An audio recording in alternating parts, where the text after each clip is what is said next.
Halo, saya Apoteker Gema.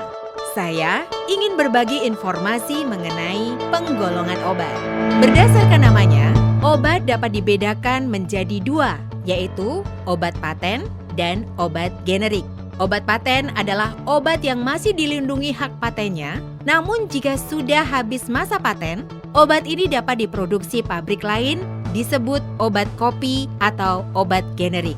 Obat generik dibedakan menjadi dua. Obat generik berlogo yang menggunakan nama zat berkhasiat dan obat generik bermerek yang menggunakan nama dagang dari pabriknya. Ini adalah obat bebas. Obat yang dapat dibeli tanpa resep dokter dapat diperoleh di apotek atau toko obat berizin.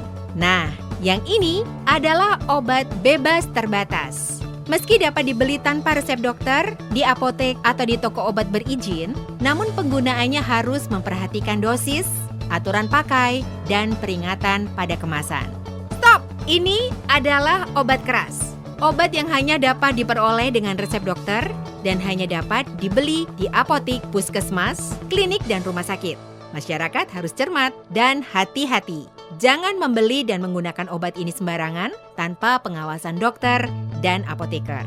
Dan jangan lupa untuk selalu memperhatikan hal penting dalam memilih obat yang akan digunakan. Pertama, cek kandungan zat berkhasiat. Ingat, bukan merek obatnya ya.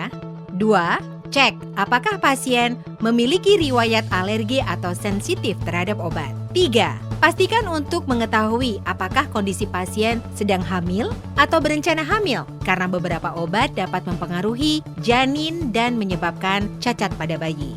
4. Pastikan pasien tidak dalam kondisi menyusui, karena beberapa obat dapat masuk dalam ASI dan menimbulkan efek buruk pada bayi. 5. Perhatikan bentuk sediaan obat. Pilihlah yang paling sesuai untuk digunakan dengan baik dan benar. Dan yang terakhir, cek kondisi pasien apakah sedang menggunakan obat atau tidak. Karena dikhawatirkan obat yang sedang digunakan dapat berinteraksi dengan obat lainnya.